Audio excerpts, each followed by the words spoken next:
దేవునికి మహిమ కలుగును గాక. మీ అందరికీ వందనం. ఈరోజు ఆదివారము ఆరాధన మంది అంశము సహాయము చేసే దేవుడు. మన దేవుడు ఎలాంటి దేవుడు? మనందరికీ కూడా ఆయన సహాయం చేస్తేనే ఈ రోజు వరకు మనము జీవించి ఉండగలిగాం, జీవిస్తున్నాం. ఆయన మనందరికీ కూడా సహాయము చేసే దేవుడై ఉన్నాడు. మన యేసయ్య ఎంత గొప్ప దేవుడు అంటే, ఆయన ప్రతి ఒక్కరికి ఆయన సహాయం కనుక చేయనట్లయితే మనము ఈ లోకములో దేనిని కూడా పొందలేము. కాబట్టి మన దేవుడు మనకి ఎలాంటి దేవుడు? సహాయము చేసే దేవుడు, సహాయం చేయుచున్న దేవుడు, సహాయం చేస్తున్న దేవుడు. ఆయనే సర్వస్వము సమస్తము అయ్యున్నాడు. కాబట్టి మనందరం కూడా యేసయ్యని పరిపూర్ణముగా యథార్థమైన హృదయంతో మనము ప్రార్థన చేసుకుందాం. మన పూర్ణ హృదయాన్ని యేసయ్యకి ఇద్దాం. దేనికంటే మనం యేసయ్యని మాత్రమే నమ్మాలి. యేసయ్యని కనుక నమ్మినట్లయితే యేసయ్య ఏం చెప్పాడు తెలుసా?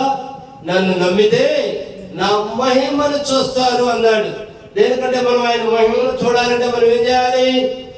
యేసయ్యని నమ్మాలి. మనందరం కూడా యథార్థమైన హృదయంతో మంచి మనసుతో యేసయ్యని ప్రేమిద్దాం, యేసయ్యని నమ్ముదాం. ఆయన కృపను మనందరికి అవసరమా కాదా? ఆయన మేలును మనకి అందరికీ కూడా అవసరమే కదా. ఆయన మేలును మనం పొందుకోవాలన్నా, ఆయన కృపను మన మీద కృమ్మరించాలన్నా సరే మనం ఏం చేయాలి? ప్రార్థన చేయాలి. బలమైన విశ్వాస శక్తిమైన ప్రార్థన చేసినట్లయితే ఆయన మనకి కావాల్సిన సమస్తము కూడా యేసు నామము నుంచే మనకి లభిస్తాయి, దొరుకుతాయి. ఎందుకంటే సమస్తము కూడా యేసయ్యలోనే ఉన్నాయి, సమస్తము యేసు నామంలోనే ఉన్నాయి. యేసు నామాన్ని ఎప్పుడైతే విడిచి మనం వేరుగా ఆలోచిస్తున్నామో మనకు దక్కేది ఎప్పుడు కూడా దక్కటం లేదు, మనకు దూరం అయిపోతా ఉంది. యేసు నామాన్ని ముందు పెట్టి నీకేమి కావాలో అడుగు చూడు. అద్భుతాలన్నీ కూడా యేసు నామములో మన సొంతమని యేసు నామములో నేను చెప్పుచున్నాను. ప్రతి పనికి యేసయ్యని ముందు పెట్టు, ప్రతి ఒక్క మాటకి యేసయ్యని ముందు పెట్టు, యేసు నామాన్ని స్తుతిస్తా ఉండు. నీ జీవితానికి ఏది కూడా ఎదురు రాదు. ఎందుకు తెలుసా? నీకు ముందు యేసయ్య ఉంటాడు, నీ వెనక యేసయ్య ఉంటాడు, నీ కుడి పక్క యేసయ్య ఉంటాడు, నీ ఎడమ పక్క యేసయ్య ఉంటాడు. నేను అప్పుడు ఎవరు ఏమీ చెయ్యలేరు గనక మనము ప్రతిదానికి కూడా యేసు నామాన్ని ముందు పెట్టుకొని వెళ్దాం. ఎందుకంటే ఆయన యేసయ్య మనకి సహాయము చేసే దేవుడై ఉన్నాడు కనుక మనము వాక్య భాగంలోకి వెళ్దాం. 121వ కీర్తన 2వ వచనం చదవండమ్మా.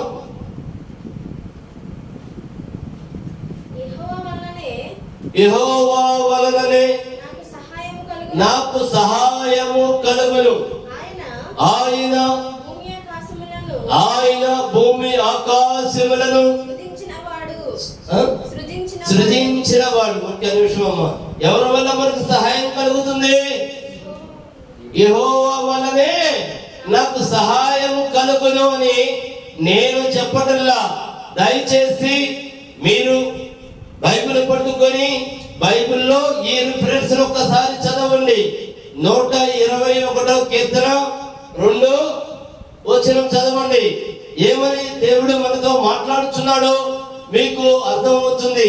సహాయం కోసం ఏదైనా ఇబ్బంది వచ్చినా, ఏదైనా బాధ వచ్చినా, ఏదైనా సమస్య వచ్చినా, అయ్యా మీరు సహాయం చేస్తారా, అయ్యా మీరు సహాయం చేస్తారా అని లోకములో మన మిత్రులు ఎవరున్నారు, మన బంధువులు ఎవరున్నారు, మన స్నేహితులు ఎవరున్నారు, నాకు ఎవరు సహాయం చేస్తారు, నన్ను ఎవరు ఆదుకుంటారు అని మీరు ఆలోచన చేసే బదులు నా దేవుడు నాలో ఉన్నాడు, నాకు సహాయం చేస్తానని వాక్యం ద్వారా నాకు తెలియజేశాడు, యేసయ్య నాతో మాట్లాడుచున్నాడు అని మీరు మోకరించి ప్రార్థన చేసినట్లయితే ఆయన నీకు సహాయం చేస్తానని వాగ్దానం ఇచ్చిన దేవుడు. మళ్ళీ ఫస్ట్ చదువమ్మా. యెహోవా వలననే నాకు సహాయము కలుగును. ఆయన భూమి ఆకాశములను సృజించిన వాడు. అంటే ఎంత పరిపూర్ణ విశ్వాసముతో అక్కడ ప్రార్థన చేస్తున్నాడు గమనించారా? ఈ లోకంలో ఇంకా నాకు ఎవరి వల్ల సహాయము కలగదు. ఎవరైనా సహాయం కనుక చేస్తే అనేకమైన సార్లు ఆ వ్యక్తిని కనపడ్డప్పుడు ఆ వ్యక్తిని మీరు గౌరవించాలి, ఆ వ్యక్తులకి మీరు మర్యాద చేయాలి. అలాంటివి కనుక మీరు చేయకపోతే ఈ వ్యక్తి 100 మందితో చెప్తాడు. ఏమన్నా తెలుసా, నేను అతనికి ఒక్కొక్క టైంలో నేను సహాయం చేశా, నేను ఆదుకున్నా, నేను ఆదరించా, కానీ ఈ రోజున నన్ను చూసి మాట్లాడుతల్లా, నన్ను చూసి పలకరిస్తల్లా అని అనేక విధాలుగా చెప్పుతాడు. కానీ మన తండ్రి అయితే నిరంతరము నిన్ను ప్రేమిస్తూనే ఉంటాడు. ఎందుకో తెలుసా, నువ్వు ఆయనకి కావాలి, నువ్వు ఆయన సొత్తు. కాబట్టి నీకు చేసిన ఏ మేలుల గురించి కూడా ఆయన జ్ఞాపకం పెట్టుకోడు. ఎందుకంటే నువ్వు ఆయనకి కావాలి కనుక నువ్వెప్పుడు కూడా యేసయ్యను ప్రార్థిస్తూ ఉండాలి. నీ జీవితం బాగుండాలి, నువ్వు బాగుండాలి, నీ భార్య పిల్లలు బాగుండాలి, మీరంతా బాగుండాలని యేసయ్య ఆలోచన చేస్తా ఉంటాడు. ఎందుకంటే ఏ ఒక్కరూ నశించిపోవుట యేసయ్యకి ఇష్టం లేదు కనుక ఆయన ప్రతి ఒక్కరు ప్రార్థన ఆలకించుచున్నా దేవుడై ఉన్నాడు. ఏమని ప్రార్థన చేస్తున్నాడు ఇక్కడ మనం చదువుమా. యెహోవా వలననే నాకు సహాయము కలుగును. ఆయన భూమి ఆకాశములను సృజించిన దేవుడు. అంటే ఎంతటి బలమైన విశ్వాసముతో అక్కడ ప్రార్థన చేస్తున్నాడో చూడండి. మనము కూడా అంతటి బలమైన విశ్వాసము కలిగి ఉండాలి. ఎవరు ఆ విధంగా ప్రార్థన చేస్తుంది చెప్పండి? దావీదు ఆ విధంగా విశ్వాసముతో ప్రార్థన చేస్తున్నాడు. అయ్యా, సహాయం అనేది జరిగితే నీ నుండి మాత్రమే, నాకు ఇంకెవరు ఈ లోకంలో సహాయం చేసేవారు లేరు తండ్రి అని దావీదు వలె మనము కూడా ఆ విశ్వాసముతో ప్రార్థన చేయండి. ప్రార్థన చేస్తే సమస్తము మనకి సాధ్యమే యేసు నామములో. ఎందుకంటే ఆయన వైపే ఉండాలి మన దృష్టి, మనం ఆయన వైపే చూడాలి, మన హృదయాన్ని యేసయ్యకే ఇవ్వాలి. దేవా నీవే నా ఆధారము, దేవా నీవే నా సర్వస్వము, దేవా నీవే నా సమస్తము, యేసయ్యా నీవే నాకు దిక్కు తండ్రి, నీవు తప్ప నాకెవరు లేరు తండ్రి అని బలమైన విశ్వాసముతో నీవే నా దిక్కని మనము కనుక విశ్వాస సహితమైన ప్రార్థన చేసినట్లయితే ప్రతి ఒక్కరు కూడా ఆలకించే దేవుడు ఎవరంటే యేసయ్యే. ఏ బిడ్డ కూడా ఆలకించకుండా ఉండడు. ఎలాంటి బిడ్డైనా ఆయన ఆలకిస్తాడు. ఆయన విశ్వాసం కలిగి నువ్వు ఎక్కడున్నా ప్రార్థన చేస్తే చాలు. దేనికి? నా బిడ్డ అని వస్తాడు, నిన్ను రక్షిస్తాడు, నిన్ను కాపాడుతాడు. నీ కోసం రక్తం పెట్టిన దేవుడయ్యా మన యేసయ్యా. అందుకని ఆయనకి మనం అంటే ఎంతో ప్రేమ. కాబట్టి ఏ బిడ్డని వదలడు. 3 కూడా చదువు. ఆయన నీ పాదము ఆయన నీ పాదము తొట్టినవాడు, నిన్ను కాపాడువాడు కొనకడు. చూడండి, నిన్ను కాపాడటానికి ఆయన కొనకడు అంటే నిద్రపోడు. దేనికి? అయ్యో నా బిడ్డ ఏమైపోతాడు, నా బిడ్డలు ఏమైపోతారో, నా బిడ్డని రక్షించుకోవాలి, నా బిడ్డని కాపాడుకోవాలి అని నిరంతరము కూడా మన గురించి యేసయ్య యొక్క ఆలోచన. ఎందుకంటే మీకు ఒక చిన్న ఉదాహరణ చెప్తున్నాను. ఎందుకంటే అపవాది ఏ విధముగా ఉన్నాడు అంటే, ఈ లోకం మీద ఒక కోడి ఉంది. ఆ కోడి గుడ్లు పిల్లలైంది. ఆ తల్లి ఏ విధముగా కాకొస్తున్నా, గద్దలొస్తున్నా, ఏమొస్తున్నా పిల్లల్ని తల్లి ఎలా కాపాడుకునేది? తన రెక్కల కింద కాపాడుకునేది. అలాగే అపవాదికి చిక్కకూడదు. నా బిడ్డలు అపవాది బిడ్డలు కాకూడదు, అపవాది తన్నుకు పోకూడదు. నా పిల్లలని యేసయ్య కొనకూడట. అయ్యో నేను వేళ అలా కనుక కొనిగితే నా బిడ్డల్ని అపవాది తన్నుకెళ్ళిపోతాడేమో, నా బిడ్డల్ని అపవాది తీసుకెళ్ళిపోయిద్దేమో అని ఆయన నిరంతరము మన కోసం ఆశగా ఎదురు చూసే దేవుడు. మనమైతే ఎలా ఉన్నాము? మనం యేసయ్య వైపు మనం చూస్తల్లా, ఎవరు ప్రార్థన చేస్తల్లా. వేళ ప్రార్థన చేస్తే ఆ ప్రార్థన చేసినంత వరకు మాత్రమే యేసయ్య మనకి గుర్తుంటున్నాడు. నీకు ప్రతి క్షణము యేసయ్య గుర్తుండాలి, ప్రతి నిమిషము యేసయ్య గుర్తుండాలి. ఎందుకంటే యేసయ్య కనుక మనకి గుర్తుకొస్తున్నాడు అనుకోండి, మనము ఏ తప్పు చేయలేము, ఏ పాపము చేయలేము. ఎందుకంటే ఆయన నీ కళ్ళల్లో ఆయన రూపము కనపడతా ఉంటుంది. ఎందుకంటే నీ మనసులో ఆయన వాక్యము ఉంటుంది. ఆయన వాక్యం ఉందంటే ఆయన నీలో ఉన్నట్టు గనక మనం అందుకే మనం ఎలా ఉండాలి? నిరంతరము కూడా యేసయ్య మనల్ని కాపాడుతున్నాడు. యేసయ్య మన చెయ్యి పట్టుకున్నప్పుడు మనం వదిలించుకోవడానికి ప్రయత్నం చేయకూడదు. ఆయన చెయ్యిని కూడా మనం గనక పట్టుకొని ఉన్నట్లయితే మనకి, మన కుటుంబానికి, మన జీవితానికి ఎదురు లేదు. ఎందుకో తెలుసా? ఆయన మన చేయి పట్టి నడిపించుచున్నాడు గనుక. అందుకే మనం కూడా ఎలా ఉండాలి అంటే ఆయన వైపు చూడాలి.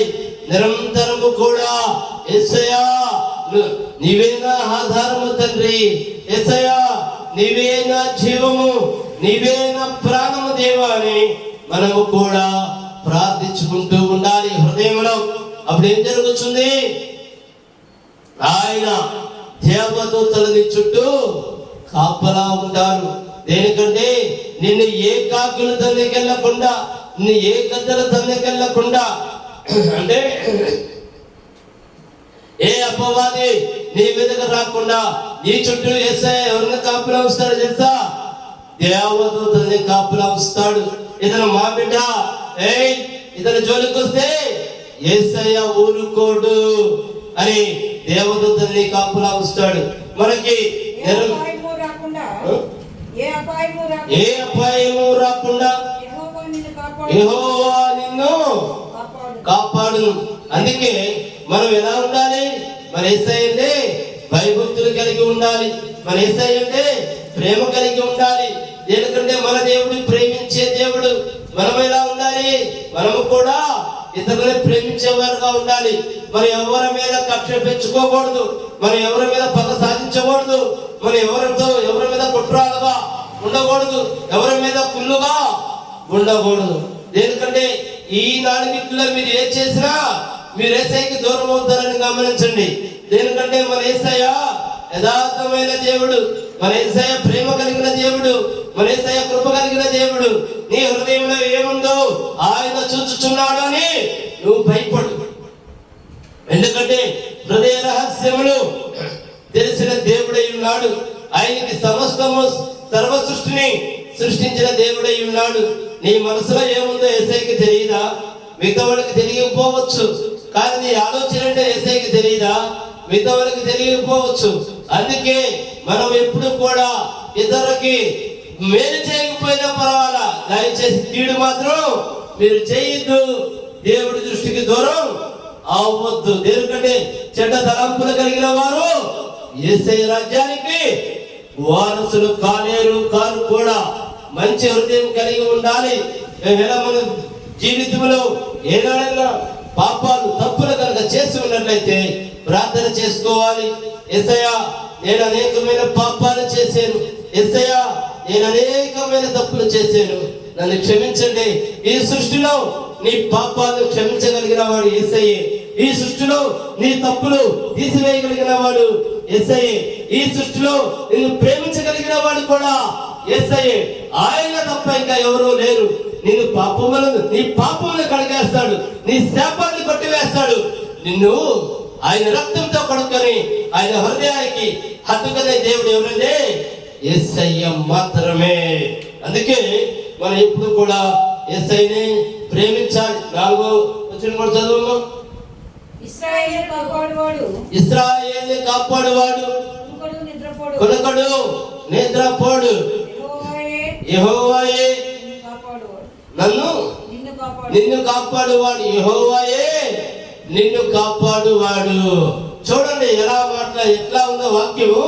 మనతో యేసయ్య డైరెక్ట్ గా మన ఎదురుండి మనతో మాట్లాడుతున్నట్టుగానే ఉంటుందండి వాక్యము. ఎందుకంటే డైలీ బైబిల్ చదివే వారికైతే మనం ఏమి చెప్పవలసిన అవసరం లేదు. ఎందుకంటే వాళ్ళకు తెలుసు బైబిల్ చదవడం కనుక వాళ్ళు కనుక అలవాటు పడ్డారు అంటే సమయం ఉన్నప్పుడైనా ఏం చేస్తారంటే బైబిల్ తీసుకొని మాత్రమే చదువుతారు. అంటే దేవుడితో సహవాసం. బైబిల్ చదవడం అంటే ఏంటంటే మనం యేసయ్యతో ఉంటాం, యేసయ్యతో నడుస్తాం. దేనికంటే ఆయన మనతోనే ఉంటాడు. దేనికి? బైబిల్ అనగా దేవుడు, దేవుడు అనగా వాక్యం. వాక్యం అంటే వాక్యం మనం చదువుతుంటే మనతో ఎవరుంటారు? యేసయ్య ఉంటాడు గనక. అందుకే మనందరం కూడా దేవుడి పట్ల ఎంతో భయభక్తులు కలిగి మనము జీవించాలి. ఆయన జీవము కలిగిన దేవుడు. మన దేవుడు ఎలాంటి దేవుడు అండి? జీవము కలిగిన దేవుడు, సర్వాధికారి అయిన దేవుడు, సర్వ సృష్టికర్త అయిన దేవుడై ఉన్నాడు కనుక మన దేవుడు నిరంతరము కూడా మన మేలుల కోసం మనల్ని కాపాడాలి అనే ఉంటాడు. ఎందుకంటే ఆయన మనకి నిరంతరము సహాయం చేస్తానికే ఉంటాడు. ఆయన సహాయం చేసే దేవుడై ఉన్నాడు కనుక అదే విధముగా భూమి ఆకాశములను సృజించిన యెహోవా నామము వలననే మనకి సహాయము కలుగుతున్నది. అందుకే మనము ఆయన నామాన్ని మాత్రమే ఉచ్చరించాలి. యేసు నామములో శక్తి ఉంది, గమనించండి. యేసు నామములో బలం ఉంది, గమనించండి. యేసు నామములో జీవం ఉంది, గమనించండి. యేసు నామములో ధైర్యం ఉంది, గమనించండి. యేసు నామములో బాధల్ని పారదోలే శక్తి ఉంది, వ్యాధుల్ని పారదోలే శక్తి ఉంది, దురాత్మల్ని పారదోలే శక్తి యేసు నామములో ఉంది. దేనికంటే మీరు ఎప్పుడైతే యేసు నామాన్ని ఉచ్చరిస్తా ఉంటారో, యేసు నామాన్ని స్తుతిస్తా ఉంటారో, మీరు ఆయన శక్తి మీతోనే ఉంటుంది, ఆయన దేవదూతలు మీతోనే ఉంటారు. అందుకే యేసు నామాన్ని మీరు ఉచ్చరిస్తా ఉంటే చాలు. ఎందుకంటే మీరు ఏ పని అనుకన్నా, మీరు ఏ కార్యం అనుకన్నా మనతో ఎవరుంటారు? యేసయ్య దేవదూతలు మనల్ని కాపాడుతారు, మనల్ని రక్షిస్తారు, మనతోనే ఉంటారు. మరొక వాక్య భాగానికి వెళ్దాం. 37వ కీర్తన 4వ వచనం. 37వ కీర్తన. యెహోవాను బట్టి సంతోషించుము, యెహోవాను బట్టి సంతోషించుము, ఆయన నీ హృదయ వాంఛలను తీర్చును, ఆయన నీ హృదయ వాంఛలను తీర్చును. అంటే మన హృదయ వాంఛలు అంటే ఏంటి? అంటే మన దేవుడు గొప్పవాడు, సంతోషపడాలి. నా దేవుడు సమస్తము చేయగలిగిన దేవుడు, సంతోషపడాలి. నా యేసయ్య సమస్తము చేసిన దేవుడు, సంతోషపడాలి. అప్పుడు ఏం జరుగుతుందంట? నువ్వు ఏదడిగితే అది ఆయన చేస్తానికి సిద్ధంగా ఉన్నాడు. ఇంకోసారి చదువు. యెహోవాను బట్టి సంతోషించుము, యెహోవాను బట్టి సంతోషించుము, ఆయన నీ హృదయ వాంఛలను తీర్చును. చాలు. ఈ మార్గమును. ఒక నిమిషం. మన హృదయ వాంఛలను తీర్చేది ఎవరండి? చెప్పండి. నీకు ఒక కారు కొనాలనుంది, దాన్ని వెంటనే నువ్వు యేసయ్య సన్నిధానానికి తీసుకెళ్ళావనుకో, అంటే యేసయ్య సన్నిధానానికి అంటే ఏంటది? నువ్వు ప్రార్థన చేయాలి. యేసయ్యా, యేసయ్యా, నువ్వు నాకు ఈ కారు నేను కోరుకున్నాను తండ్రి, నువ్వు నాకు ఇచ్చావు దేవా అని నువ్వు అడగాలి. అయ్యా నాకు కారు ఈ తండ్రి, నాకు కారు ఈ తండ్రి అని నువ్వు అడగకూడదు. అది అల్ప విశ్వాసం అవుతుంది. ఎందుకంటే యేసయ్య ఏం చెప్పాడు? నన్ను నమ్మాలి అంటే అప్పుడే నువ్వు ఆయన మహిమను చూస్తావు. నువ్వు నమ్మి అడుగు. యేసయ్య నీకు కారు ఇచ్చినట్లుగా చూడు, ఆ కారులో నువ్వు ప్రయాణం చేస్తున్నట్లుగా చూడు. తప్పనిసరిగా నీకు యేసయ్య కారు ఇచ్చినందుకు నువ్వు ముందుగానే మహిమ చెల్లించుకో. అద్భుతమైన రీతిలో కారు నీ ఇంటికి నడిచి వస్తుంది.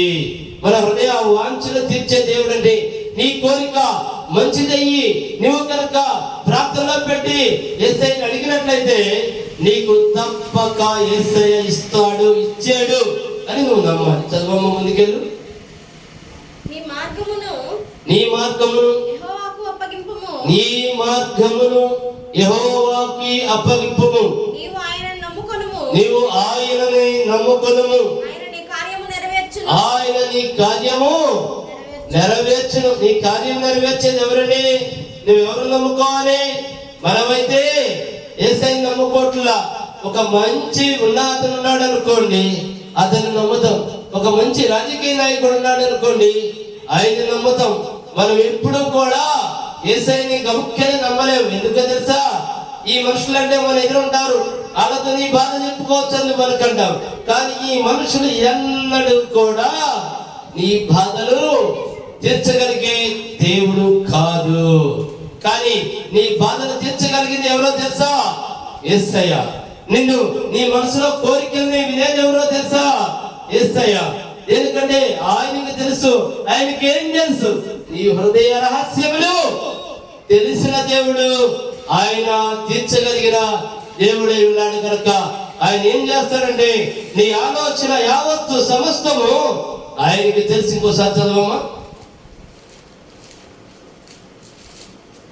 యెహోవాను బట్టి సంతోషించుము. యెహోవాను బట్టి సంతోషించుము. ఆయన నీ హృదయ వాంఛలను ఆయన నీ హృదయ వాంఛల్ని తీర్చును. నీ మార్గమును నీ మార్గమును యెహోవాకు అప్పగింపుము. నీ మార్గమును యెహోవాకి అప్పగించుము. నీవు ఆయనను ఒక్క నమ్ముకొనుము. నిమిషం. నీ మార్గమును యెహోవాకు అప్పగించమంటే ఏంటి చెప్పండి? నీ ఆలోచన యావత్తు యేసయ్య ముందు చెప్పు. యేసయ్య, నేను ఇలా చెయ్యాలనుకుంటున్నా తండ్రి, నాకు ముందు నీవు. యేసయ్య, నాతో నీవుండు. యేసయ్య, ఆ కార్యంలో నాకు అపజయం లేకుండా నీవే ముందుండు. నాయనా, నేను తలపెట్టిన పనికి నువ్వు విజయం కల్పించు, నీ విజయాన్ని చేకూర్చు అని ఫస్ట్ మనం ఎవరిని ముందర పెట్టుకోవాలి? యేసయ్యని ముందర పెట్టుకోవాలి. యేసు నామాన్ని ముందర పెట్టుకుంటే నీకు అపజయం అనేది ఉండదు. అంతా కూడా యేసు నామములో నీకు విజయమే కలుగుతుంది. ఇంకా ముందుకెళ్ళమా. 5 కూడా. నీవు ఆయనను నమ్ముకొనుము. నీవు ఆయనని నమ్ముకొనుము. ఆయన నీ కార్యము నెరవేర్చును.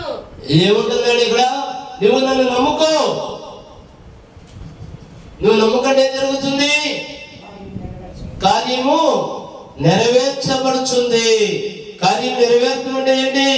మనం యేసయ్యని నమ్ముకొని, యేసయ్య నాకు ఈ పని కావాలి తండ్రి, యేసయ్య అని కనుక మీరు ప్రార్థన చేశారనుకోండి, ఆయన కార్యం చేస్తానికి సిద్ధముగా ఉన్నాడు. ఎందుకంటే ఆయన ప్రతి బిడ్డ కోరికను తీరుస్తానికే ఉన్నాడు. ఎందుకంటే బైబిల్లో ఉన్న ప్రతి మాట నిజాలండి.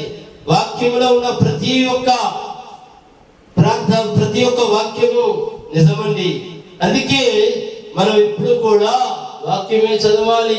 వాక్యం చదివేకపోతే ఏం జరిగింది? మనకి విశ్వాసం పెరిగింది. విశ్వాసం పెరిగితే ఏమైందండి మనకి? చెప్పండి. బలమైన కార్యాలు జరుగుతాయి. నువ్వు యేసయ్య పట్ల విశ్వాసాన్ని పెంచుకున్నావు అనుకోండి, ఏం జరుగుతుంది? నువ్వు ఏదైనా జరిగింది. దీనికి ఒక చిన్న ఉదాహరణ చెప్తున్నా. నీ బ్యాంకులో డబ్బులుంటే ఏం చేస్తా? నువ్వు దేన్నైనా కొనగలుగుతావు. నీ దగ్గర డబ్బులుంటే ఏమైనా కొనగలుగుతావు కదా. అలాగే మనకి యేసయ్య పట్ల పరిపూర్ణమైన విశ్వాసం కలిగి ఉన్నావనుకోండి, నువ్వు ఏది అడిగినా యేసయ్య నీ కొరకు చేస్తానికి సిద్ధముగా ఉన్న దేవుడు ఆయన. అందుకే మనం ఎలా ఉండాలి? విశ్వాసం కలిగి ఉండాలి. బ్యాంకులో డబ్బులు అందరికీ ఉండొచ్చు, లేకపోవచ్చు, కానీ విశ్వాసం మాత్రం అందరికీ ఉండాలి. దేనికంటే యేసయ్యా నా ప్రాణమే నీవయ్యా, యేసయ్యా నా జీవమే నీవయ్యా, యేసయ్యా నా సర్వమే నీవయ్యా, యేసయ్యా నా సమస్తమే నీవయ్యా, యేసయ్యా నీవు తప్ప నాకెవరూ లేరయ్యా అని మొండితనముగా ప్రార్థన చేసి విశ్వాస వీరులుగా మనము కనుక ఉన్నట్లయితే యేసయ్య నుంచి మనకి సమస్తము సాధ్యమే. ఎందుకంటే ఆయన మనకి సహాయము చేసే దేవుడై ఉన్నాడు. కాబట్టి అందరికీ సహాయం చేస్తాడు. కొంతమందికి సహాయం చేసి కొంతమందికి చేయను అనే దేవుడు కాదు మన దేవుడు. ఎవరైతే పూర్తి హృదయాన్ని, పరిపూర్ణ హృదయాన్ని యేసయ్యకి అప్పచెప్తారో, మీ పూర్ణ హృదయాన్ని యేసయ్యకి అప్పచెప్తారో, యథార్థమైన ప్రార్థన ఎవరైతే చేస్తారో, ఎవరైతే మనస్ఫూర్తిగా యేసయ్యని నమ్ముతారో, ఎవరైతే విశ్వాసం కలిగి ఉంటారో వాళ్ళందరికీ కూడా యేసయ్య సహాయం చేసే దేవుడు. ఎందుకంటే వాళ్ళకు మాత్రమే సహాయం చేస్తాడు, నాకు చేయడు అనే దేవుడు కాదు. సర్వ సృష్టి ఆయనది. దీంట్లో ఉన్న మనందరం కూడా యేసయ్య బిడ్డలం. కాబట్టి ఆయన బిడ్డలు ఏది అడిగినను ఆయన సిద్ధమే. అందుకే మన యేసయ్య అందరికీ సహాయం చేసే దేవుడై ఉన్నాడు. యెహోవా వారికి సహాయకుడై వారిని రక్షించును. ఏమంటున్నాడు? యెహోవానే సహాయకుడై వారిని రక్షిస్తా అని వాగ్దానం ఇచ్చుచున్న దేవుడై ఉన్నాడు. ఎందుకంటే ఆయన మాత్రమే మనల్ని రక్షించే దేవుడు మనకి ఉన్నాడు అని ఏ ఒక్కరు కూడా మరవద్దు. యేసు నామాన్ని ఉచ్చరించండి. యేసు నామమే మన ఆయుధం, యేసు నామమే మన ప్రాణం, యేసు నామమే మన జీవం, యేసు నామమే మన సర్వం. దయచేసి మీరు ఎలాంటి కష్టాలైనా, మీరు ఎలాంటి బాధలైనా, మీరు ఎలాంటి శత్రువుల మధ్యలో ఉన్నా, మీరు ఎలాంటి పరిస్థితుల్లో ఉన్నా, నాతో ఉన్నాడు నా దేవుడు, నా యేసయ్య అని మరవవద్దని నేను యేసు నామములో చెప్పుకుంటున్నాను.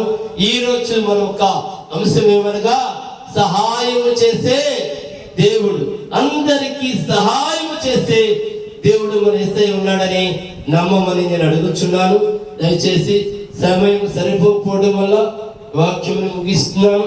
రేపు వచ్చే వారము మళ్ళీ ఇంకొక అంశంతో మళ్ళీ మనము మాట్లాడుకుందాము, మళ్ళీ మనము వాక్యం చెప్పుకుందాము. దయచేసి తలలు ఉంచుకోండి, ప్రార్థన చేద్దాం. మా గొప్ప దేవ, మా యేసయ్య, మా తండ్రి, నాయన ఈ రోజు నా తండ్రి మీరు వాగ్దానం ఇచ్చిన దేవుడై ఉన్నారు తండ్రి. సహాయము చేసే దేవుడని మీరు వాగ్దానం చేసిన దేవుడు తండ్రి.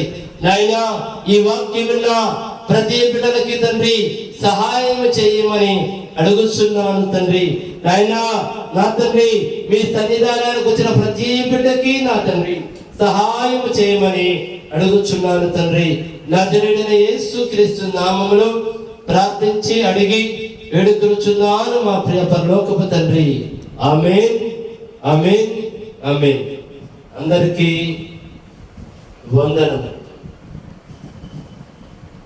మా మినిస్ట్రీ పేరు జీసస్ పవర్ టచ్ మినిస్ట్రీస్. మా అడ్రస్ మదర్ తెరీసా వీధి, ఐతానగర్, తెనాలి, గుంటూరు జిల్లా. మా ఫోన్ నెంబర్ 9849844862. మీ అందరికీ వందనం. అందరికీ వందనం. ఆశీర్వాద ప్రార్థన తీసుకుందామండి. దయచేసి కథను మూసుకోండి. తండ్రి, కుమార, పరిశుద్ధాత్మ నామములో త్రియేక దేవుని కాపుదల మనందరికీ తోడు నీడగా ఉండును గాక. ఆమేన్, ఆమేన్, ఆమేన్. అందరికీ వందనం.